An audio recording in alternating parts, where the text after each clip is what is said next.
उसकी उपस्थिति ने कमरे को पूरी तरह से भर दिया, जिससे किसी और के लिए कोई जगह नहीं बची।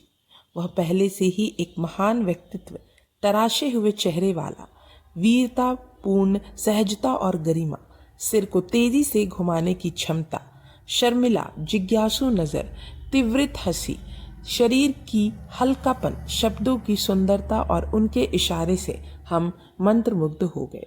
उन्होंने हमसे बात करने के लिए हमारी ओर रुख किया। मेरे बहनें भी मंत्रमुग्ध हो गई थीं। जवाब देने में झिझक रही थीं। मैंने जवाब दिया।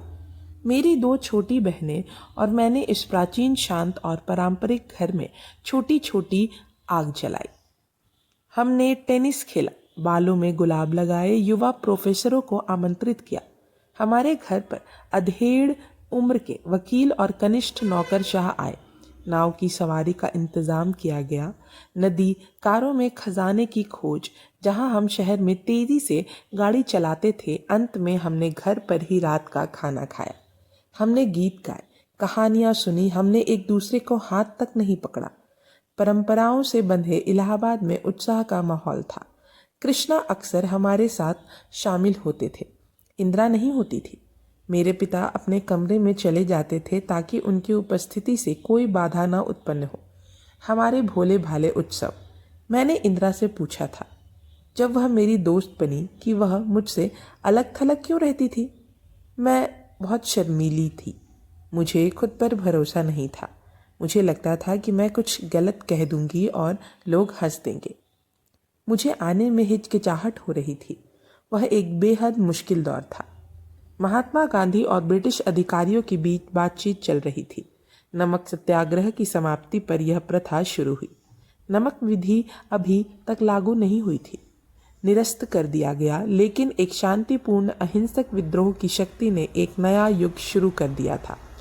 इसने स्वतंत्रता संग्राम को एक नया आयाम दिया और भारत में विद्रोह को सुर्खियों में लाया। वायसराय लॉर्ड इरविन ने महात्मा गांधी से मिलने की आवश्यकता महसूस की और वे वायसराय के साथ वार्ता के लिए आमंत्रित किए गए। विंस्टन चर्चिल ने राजद्रोहियों का उपहास किया। एक फकीर अर्धनग्न अवस्था में वायसराय के महल की सीढ़ियों पर चढ़ते हुए बातचीत करने के लिए आगे बढ़ा, सम्राट के प्रतिनिधि के साथ। लेकिन वायसराय लॉर्ड इरविन, उन्होंने इस मुलाकात को सबसे नाटकीय व्यक्तिगत मुठभेड़ के रूप में वर्णित किया है। एक वायसराय और एक भारतीय नेता। जब गांधी जी को चाय का कप दिया गया तो उसने अपने पास छिपी एक मोटी सी कागज की थैली में से थोड़ा सा नमक उसमें डाल दिया।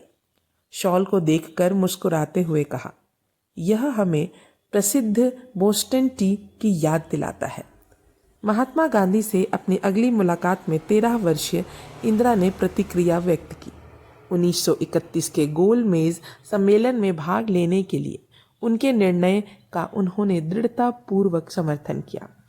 ब्रिटिश सरकार द्वारा लंदन में सभी पक्षों के साथ बातचीत करने के लिए बुलाया गया।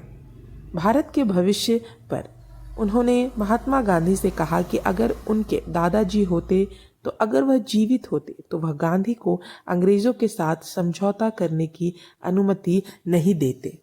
मोतीलाल नेहरू की मृत्यु और कमला की लगातार बीमारी के चलते जवाहरलाल नेहरू इंदिरा की भावी शिक्षा को लेकर बहुत चिंतित थे। उन्होंने इसके लिए प्रयास किए। महात्मा गांधी की सलाह पर, जिन्होंने इस बात से सहमति जताई थी कि 14 वर्षीय इंदिरा को अब उसे अपनी पढ़ाई का फैसला खुद नहीं करना पड़ेगा। जवाहरलाल की गिरफ्तारी, उनके बिना आनंद भवन में कोई नहीं होगा जो यह कर सके। जवाहरलाल अपनी मनमानी करने वाली बेटी को प्रभावित या निर्देशित करना चाहते थे। जवाहरलाल जानते थे कि इंदिरा वह एक उत्साही पाठक थी। वह उसकी आंतरिक दृढ़ता और साहस से अवगत थे। यह भी जानते थे कि मुझे पता था कि वह जिद्दी है। उसे एक नियमित दिनचर्या वाले बोर्डिंग स्कूल की जरूरत थी। अपने उम्र की सहेलियों के साथ यह भी बहुत आवश्यक समझा गया कि इंदिरा को कमला से अलग कर दिया गया, क्योंकि टीबी एक बार फिर से फैल गई थी। इंदु अक्सर कमला को चूमती। इसे रोकना चाहिए, क्योंकि वर्तमान सिद्धांत के अनुसार पसीने में भी कीटाणु मौजूद होते हैं। दुर्भाग्यवश दोनों में से कोई भी नहीं, ना तो महात्मा गांधी, ना जवाहरलाल बाबा, ना ही कमला ने इंदिरा गांधी से कारणों पर चर्चा की, उन्हें बोर्डिंग स्कूल भेजने के लिए फैसले के लिए। गांधी जी ने ही इंदिरा गांधी को पीपल्स ओन स्कूल में दाखिला लेने का सुझाव दिया था। पूना, जहांगीर वकील और उनकी पत्नी द्वारा शुरू किया गया एक पारिवारिक स्कूल कुंवरबाई में। इसने स्वतंत्रता सेनानियों के घरों से छात्रों को आकर्षित किया। इंदिरा पहले विद्यार्थियों में से एक बनने वाली थी। ये इंदिरा के लिए बहुत कठिन दिन थे। उस समय की घटनाओं से अभिभूत अकेली अपनी चाची द्वारा गहरे रूप से आहत बड़े होने के लिए संघर्ष करना, उसे उसकी माँ से अलग करने का निर्णय और माँ की इसे रोकने में असमर्थता ने इंदिरा को व्याकुल कर दिया। इंदिरा जानती थी कि कमला को इन परिस्थितियों से खुद ही निपटना होगा। घर के कामकाज की छोटी मोटी बातें और घर के भीतर शुरू हुई कहा सुनी, घर में और इलाहाबाद के स्थानीय राजनीति में। एक बार पुणे पहुंचने के बाद यह असंभव होगा। इंदिरा के लिए अपनी माँ से मिलने या अपने पिता से मिलने के लिए बार बार यात्रा करना इंदिरा ने प्रतिक्रिया दी। उसने संघर्षों को भीतर ही दबाना शुरू कर दिया, उन्हें शांत करने की कोशिश की, इतनी गहराई से कि उसकी चिंताएं सामने ना आ सके। पुणे पहुंचने पर इंदिरा ने स्कूल में कुछ ही छात्रों को पाया। वकील परिवार के साथ रह रहे थे। दिन के समय चलने वाली कक्षाओं को परिवर्तित कर दिया गया था। रात में छात्रावास में छात्र सभी दैनिक कार्यों में भाग लेते थे। उन्होंने फर्श साफ किए, कपड़े धोए और जाहिर है अपने बिस्तर खुद बनाए। प्रकृति के साथ घनिष्ठ संबंध को प्रोत्साहित किया जाता था।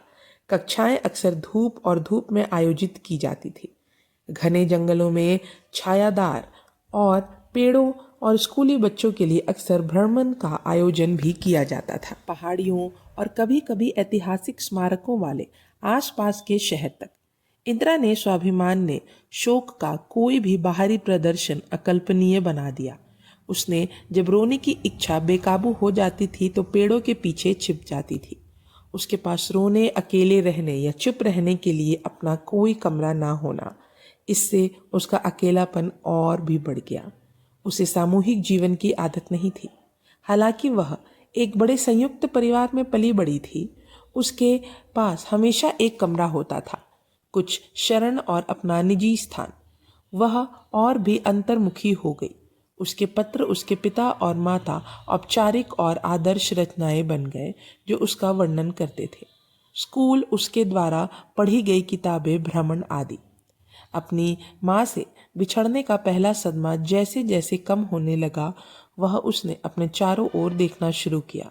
पुणे प्राचीन वृक्षें, विशेष रूप से बरगद और पीपल। इंदिरा ने पाया कि हरे भरे परिसर में स्कूल में वह धीरे धीरे तनाव मुक्त हो सकती थी।